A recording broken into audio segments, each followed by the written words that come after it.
नमस्कार, मैं हूं आशीष रावत और आप देख रहे हैं लाइव टीवी समाचार लोकतंत्र की आवाज। बुलेटिन की करेंगे शुरुआत। अब नजर डालेंगे कुछ अहम खबरों पर। किसान अपनी मांगों के लिए कड़कड़ाती ठंड में 19 दिनों से दिल्ली की सड़कों पर दिन रात प्रदर्शन कर रहा है। वहीं किसानों के समर्थन में विपक्षी पार्टियां भी अलग अलग तरीके से विरोध दर्ज करा रही हैं। लेकिन उत्तर प्रदेश के गोंडा जिले से एक ऐसी तस्वीर सामने आई है जहां बसपा के वरिष्ठ नेता ने किसानों के समर्थन में राष्ट्रपिता महात्मा गांधी व संविधान निर्माता बाबा BR अम्बेडकर की प्रतिमा के नीचे उपवास पर बैठने की अनुमति मांगी। लेकिन जिला प्रशासन का तानाशाही रवैये ने अनुमति देने से इनकार कर दिया।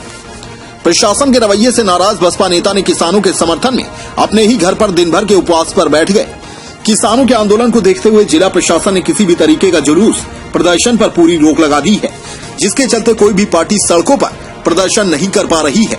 जिसे देखते हुए बसपा नेता व पूर्व लोकसभा प्रत्याशी मसूद आलम खान ने जिला प्रशासन से राष्ट्रपिता महात्मा गांधी व संविधान निर्माता BR अम्बेडकर के प्रतिमा के नीचे खुद अकेले उपवास पर बैठने की अनुमति मांगी थी, लेकिन जिला प्रशासन ने अनुमति नहीं दी। जिसके बाद मसूद आलम खान किसानों के समर्थन में अपने ही घर पर उपवास पर बैठ गए। उन्होंने आरोप लगाया कि सरकार का यह रवैया तानाशाही जैसा है। सरकार को किसानों की मांग को मान लेना चाहिए। 19 दिनों से किसान कड़ाके की ठंड में दिन रात प्रदर्शन कर रहे हैं, लेकिन किसानों की इस भावना को देश के प्रधानमंत्री को समझना चाहिए। साथ ही उन्होंने कहा कि प्रधानमंत्री को चाहिए कि उद्योगपतियों की मोह का परवाह न करके किसानों की परवाह करें। उपवास पर बैठे हैं, किस बात को लेकर उपवास कर रहे हैं और किस मांग को लेकर और किससे? देखिए, 19 दिन से हमारे देश का लाखों किसान दिल्ली के बॉर्डर पर बैठा हुआ है। इस ठंड मौसम में बारिश भी हो रही है, खुले आसमान के नीचे वो 19 दिन से लगातार बैठा है। 20 मौतें हो चुकी हैं। आज किसान भाइयों ने पूरे देश में उपवास रखने का निर्णय लिया था। मैंने उनके समर्थन में कल ये घोषणा की थी कि मैं भी उपवास पर रखूंगा।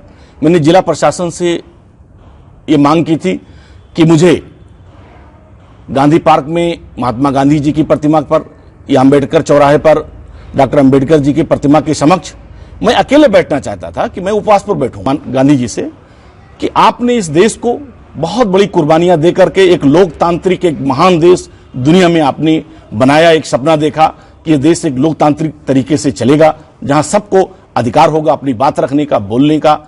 लेकिन बड़ी दुर्भाग्य की बात है कि आजकल का दाम बढ़ाया, खाद के दाम बढ़ाया, तब भी हम उनकी आलोचना करते रहे, उनके खिलाफ धरना प्रदर्शन करते रहे हैं। लेकिन उन सरकारों में इतना और इन सरकारों में फर्क है कि उन्हें तब सरकारों में हम लोगों को अपनी बात रखने का, अपनी बात कहने का, सड़क पर निकलने का अवसर मिलता था। इस सरकार ने उस अवसर को खत्म किया है। हम इस सरकार से कहना चाहते हैं कि एक किसान एक अन्नदाता है। हम भी एक किसान परिवार से हैं, एक किसान के बेटे हैं। हम किसान से, गांव से, गलियों से, खेतों से, खलिहानों से मैं जुड़ा हूं। मैं किसानों का दर्द समझता हूं कि वो अपने परिवार को कैसे चलाता है। इसलिए मैं केंद्र सरकार से विशेष तौर पर माननीय प्रधानमंत्री जी से भी निवेदन करना चाहता हूं कि इस देश की करोड़ों किसानों की भावनाओं को समझिए। आप अडानी और अंबानी का मोह छोड़िए, आप इसमें किसानों का साथ दीजिए।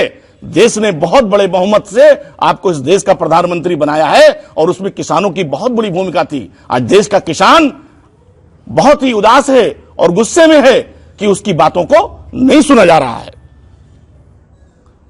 इसलिए मैं आज, जब मुझे परमिशन नहीं दिया गया कि मैं गांधी जी की प्रतिमा और डॉक्टर अम्बेडकर जी की प्रतिमा के पास बैठूं, तो आज मैं पूरा दिन उपवास रख करके अपने घर पर, चूंकि मैं कानून का कोई उल्लंघन नहीं करना चाहता, तो इसलिए किसानों के समर्थन में आज मैं पूरा दिन अपने घर पर उपवास के तौर पर यहीं बैठूंगा।